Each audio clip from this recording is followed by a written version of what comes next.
मैंने सुना एक चित्रकार को एक सेठ ने पैसा दिया एडवांस में कि तू बड़ा प्रसिद्ध है और तेरी एक पेंटिंग मुझको चाहिए, और कॉन्सेप्ट मुझे ये कि एक घोड़ा हो या गाय हो, I need to see the pastures, green pastures, हरे हरे मैदान हो, और उसमें नेचुरल, आप चले जाओ कश्मीर की वादी में या चले जाओ स्विट्ज़रलैंड की वादी में, तो आप देखते हैं वो गाय गले में उनके घंटी बंधी है और मज़े से घास खाती रहती। मुझे कुछ ऐसा दृश्य चाहिए। पेंटर ने रुपया तो ले लिया पर कुछ दिन बाद भूल गया। सनकी होते हैं अक्सर चित्रकार, अपनी दुनिया में जीते। महीने बाद सेठ आया, उसने कहा मेरा चित्र।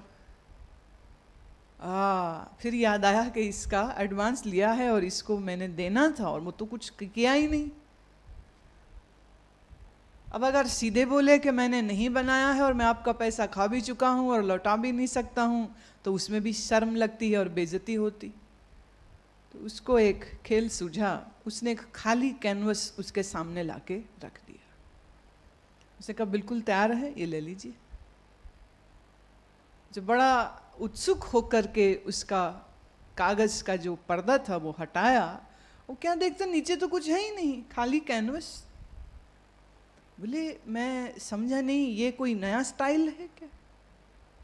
एब्स्ट्रैक्ट पेंटिंग होती है जहां मकान मकान जैसा नहीं लगता, औरत औरत जैसी नहीं लगती है। उसने कहा नहीं, आप गौर से देखिए, जैसा आपने कहा वैसा ही है। वो बहुत देर देखता रहा, क्योंकि कोई भी आदमी ये स्वीकार नहीं करना चाहेगा कि वो बुद्धू है, और आर्टिस्ट की सेंसिबिलिटीज का उसको ज्ञान नहीं है, और आर्टिस्ट की जो आंख है उसका उसे पता नहीं। उसने कहा वैसे घास? बोले घास, वो तो गाय खा गई। बोले गाय? बोले खा के चली गई। मैंने घास भी बनाई थी, गाय भी बनाई थी, गाय को भूख लगी, घास खा ली, चली गई। तो बोले ये तो खाली है। वो कहते नहीं, जो गई है वो आ भी जाएगी कभी ना कभी, तो इंतजार कीजिए। कैनवस पर जो आप देखते हो वो है नहीं, परंतु तुम्हारा मन उन दिख रहे रंगों में कितनी चीजों को ढूंढ लेता है, कितने इमोशंस, कितनी फीलिंग्स को भी ढूंढ लेता है।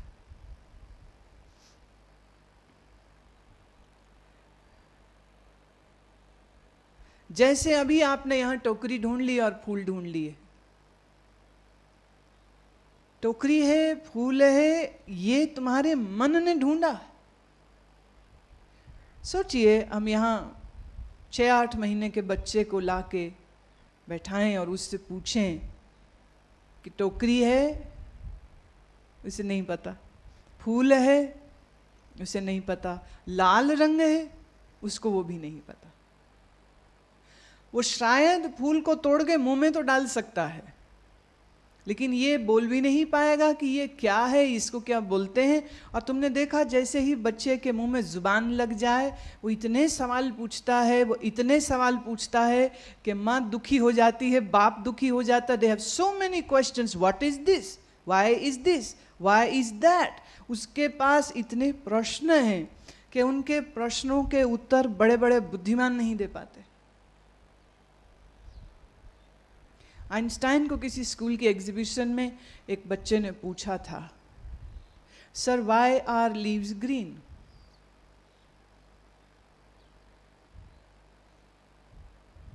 इस महावैज्ञानिक ने जवाब दिया, because the chlorophyll makes them look green.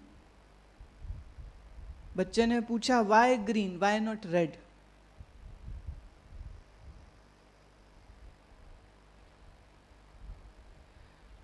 उसको उन्हें समझाया, फोटोसिंथेसिस है, सनलाइट है, ये है, वो है। उसने पूरी प्रोसीजर 1 घंटा लगा करके समझाई उसको, और उसके बाद बच्चे ने फिर एक और सवाल जोड़ दिया, ऐसी ही क्यों है?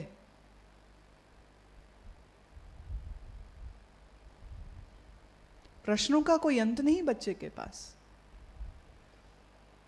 पर जैसे जैसे वो बड़ा होने लगता है, तैसे तैसे उसे ये बात समझ आ जाती है कि ज़्यादा सवाल पूछने पर थप्पड़ पड़ेगा या हाथ में पैसे देके कहेंगे जा बाहर जाके कुछ खा पी ले। और ख्याल रखना, इसीलिए बच्चे अपने माँ बाप को कभी भी बुद्धिमान नहीं समझते, क्योंकि उन्हें पता है तुम्हारी सच्चाई कि उन्होंने जितने बार तुमसे प्रश्न किया तुमने टालमटोल किया या ऐसा जवाब दिया जो कुछ समय के बाद बच्चे को समझ आया कि ऐसा होता ही नहीं है।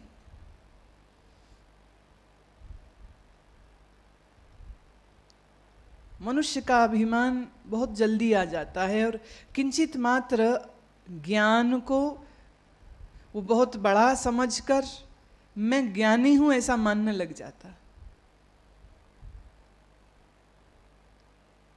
प्रश्न एक यहां गुरु गीता में भी पूछा। दृश्य बड़ा प्यारा है। कहते कभी किसी समय पर ऋषियों की एक सभा थी। ऋषियों की सभा, एक नहीं दो नहीं कितने ही।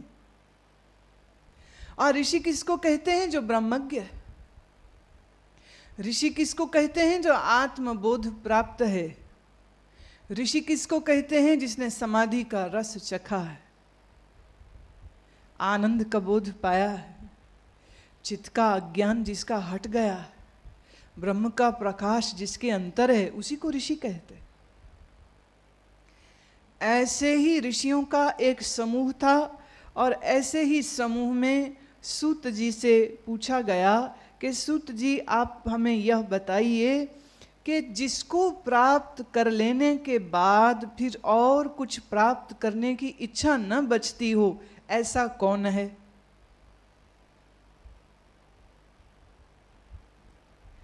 दुनिया में हर वस्तु जब तक मिली नहीं तब तक तुम उसके पीछे भागते हो, पर जब मिल जाती है तो मन ठहरता थोड़ी है। उसके बाद मन फिर कुछ और तलब खड़ी कर देता है, कुछ और चाहना खड़ी कर देता है। तो सवाल किया गया सूत जी से कि ऐसी वस्तु कोई है क्या कि जिसको प्राप्त कर लेने के बाद फिर कुछ और प्राप्त करने की चाह न हो?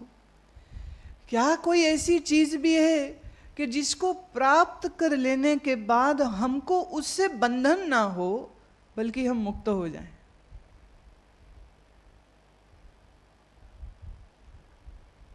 एक ऋषि दूसरे ऋषि से प्रश्न कर रहा है। देखिए, आपको जो भी चीज मिलती है तुम उससे बंधते ही हो। आपने मेहनत से धन कमाया, धन से बंध जाते हो। कार खरीदी, कार से बंध जाते हो। मकान, तो मकान से बंध जाते हो। और कोई जो कच्चे साधु हैं वो अपने आश्रम से बंध जाते हैं, अपने चेलों से बंध जाते हैं, अपने नाम से बंध जाते हैं, अपनी शोहरत से बंध जाते हैं कि जितनी मेरी जय जयकार हो रही है वो कम तो नहीं कहीं हो रही। बड़ी फिक्र होती इस बात की।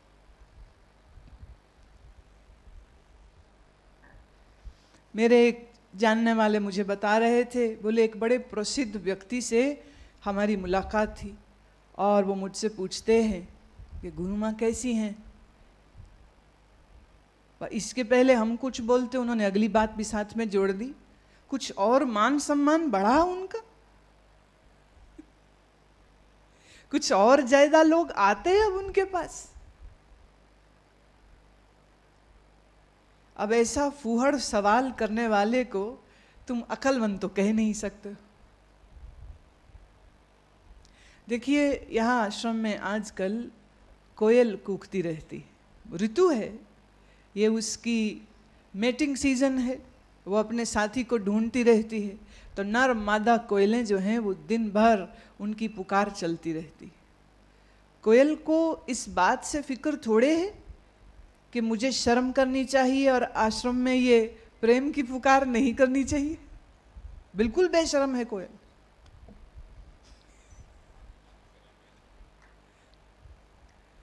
सुबह सुबह इधर श्लोक चल रहे होते हैं, उधर कोयल की आवाज आ रही, दोनों का इंटरमिक्स हो जाता है।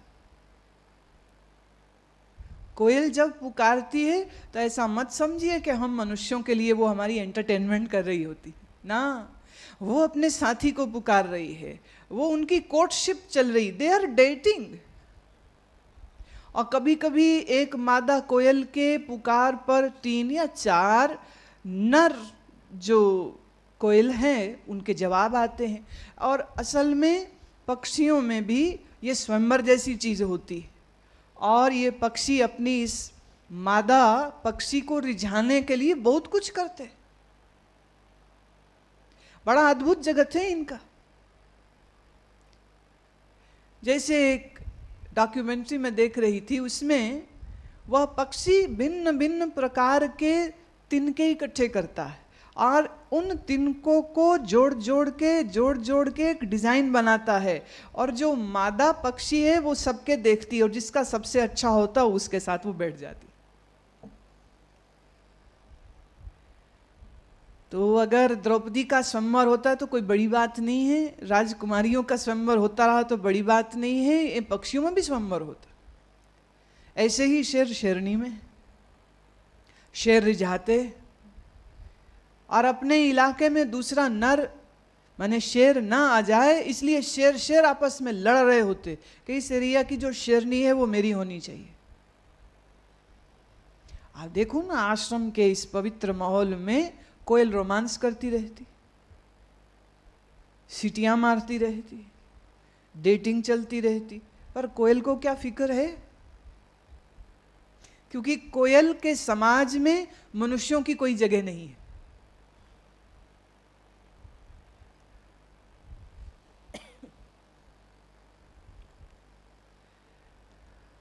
इतनी चाहत के बाद आप जिस प्रेयसी को प्राप्त करोगे तो निश्चित उसे बंध जाओगे।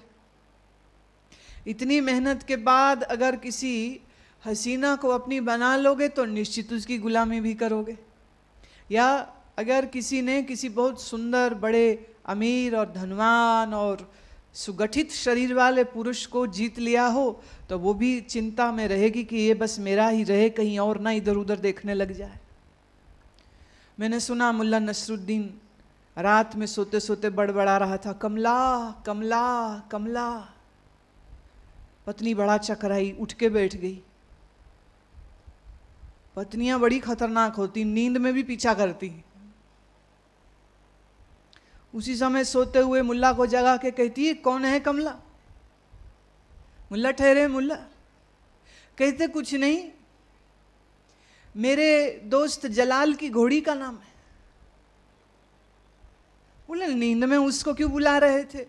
बोले असल में उस पर सवारी करने की इच्छा बहुत थी, जलाल ने कहा था कि परसों आ जाना, तुम्हें घोड़ी पे मैं बैठा दूंगा, वो उसी को याद कर रहा हूं। हो सकता है सपने में ऐसा बोल दिया। कहती कोई बात नहीं। सुबह का समय था, मुल्ला नहा रहा था, फोन की घंटी बजी, पत्नी को कहता उठा लियो जरा देखो। उसने उठाया, मुल्ला ने बाथरूम से ही पूछा कौन है? कहते वही घोड़ी का फोन है। घोड़ी कहती शाम को 6 बजे प्लाजा के बाहर मिलियो। आप जिसे प्राप्त करोगे आप उसके साथ बंध जाओगे। श्रीमद् भागवत में उद्धव को श्री कृष्ण कहते हैं, हे मेरे परम मित्र उद्धव, जिससे मैं सबसे अधिक प्यार करता हूं उसकी इच्छा को कभी पूरा नहीं करता। जिससे मुझे हार्दिक प्रेम हो मैं उसकी इच्छा को पूरा नहीं करता, क्योंकि जब संसार में इच्छा पूरी होती है तो हम अपनी प्राप्त की गई मनो इच्छित वस्तु के साथ बंध जाते।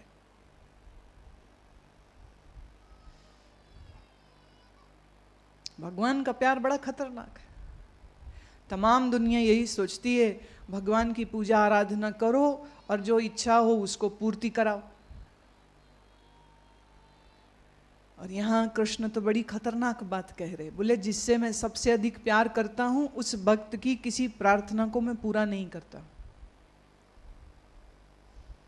क्योंकि जब भी तुम्हारी मनोइच्छित वस्तु तुम्हें मिलती है तुम उसके साथ और जोर से बंध जाते हो। तो सूत जी से ऋषियों ने बड़ा गहरा सवाल किया है, ऐसी कौन सी वस्तु है जिसको प्राप्त करके हम मुक्त हों, हम बंधन में ना आते हो।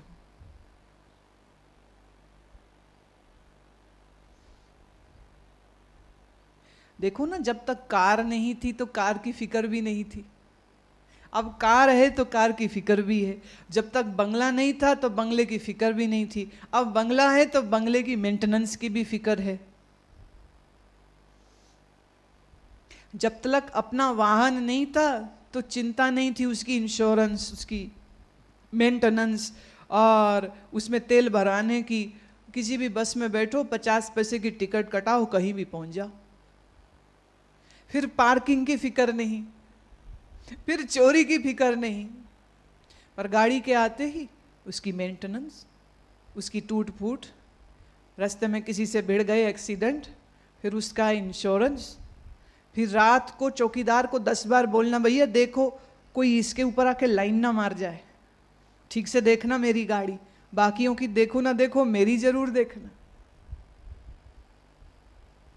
वस्तु जब तलक नहीं तब तलक वस्तु का बंधन भी नहीं। वस्तु मिलती है तो साथ ही साथ बंधन भी मिलता है। सूत जी से प्रश्न करते हैं ऋषि लोग, प्रभु कोई ऐसी वस्तु बताइए, एक जिसको प्राप्त करके हम मुक्त हों, दूसरा जिसको प्राप्त करके फिर और कुछ प्राप्त करने की चाह ना हो, तीसरा ऐसी वस्तु जिससे हमें बंधन ना हो, और चौथी बात जिसको प्राप्त करके हम दुखों से मुक्त हो जाएं।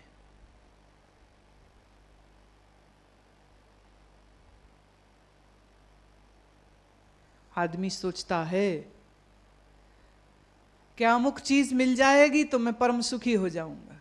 ये तो मिलने के बाद मालूम होता है ना कि चीज से सुख कम और उसकी चाकरी, उसकी सुरक्षा, उसकी रक्षा, उसकी प्रोटेक्शन, उसकी मेंटेनेंस, बहुत कुछ आता है।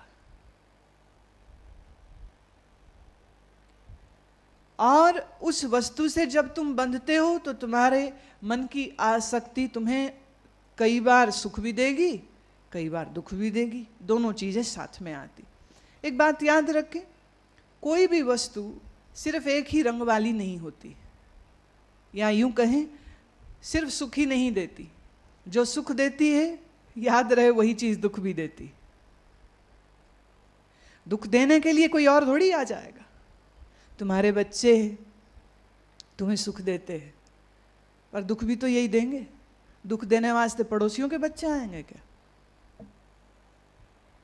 बीवी है बहुत अच्छी है, सुख देती, और दुख कौन देगा? दूसरों की बीवियां ना, दूसरों की बीवियां हमेशा सुख देती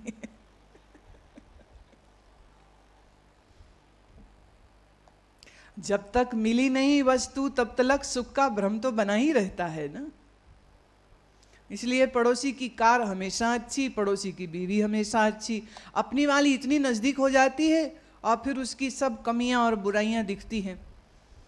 किसी समाज शास्त्री ने ये लिखी बात, बोले दुनिया में आइडियल परफेक्ट हस्बैंड वाइफ कैसे होते? तुम्हें अधिकतर लोग विवाहित बैठे,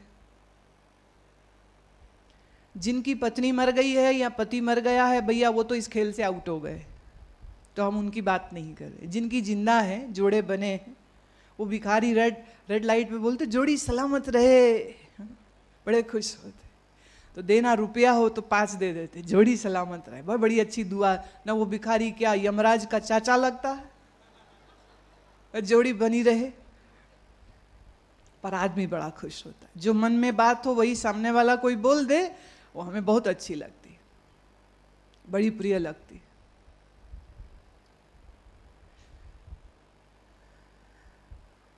सुख कौन देगा? जो तुम्हारा अपना है। तो दुख कौन देगा? वो भी कोई अपना ही तो देगा। पराया आदमी, अगर आपको ये लगता है कि दुख देता है तो गलती है आपकी, सुख देता है ऐसा सोचते हो तो ये भी आपकी झूठी उम्मीद है। कुछ रिश्ता होना चाहिए, फिर सुख भी मिलता है, फिर दुख भी मिलता है। वो बात अलग है कि हम सिर्फ सुख के पक्ष को देखना चाहते हैं, हम दुख वाले पक्ष के प्रति आंख बंद कर लेते हैं।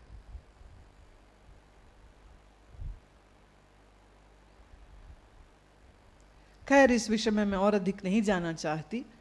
जो प्रश्न किया गया इस ऋषि से, उसकी ओर जाते हैं। वो पूछते हैं ऐसा कौन सा परम तत्व है जिसको प्राप्त करके, एक बात तो तय है, तत्व से बनी हुई वस्तु आपको अनादि अनंत सुख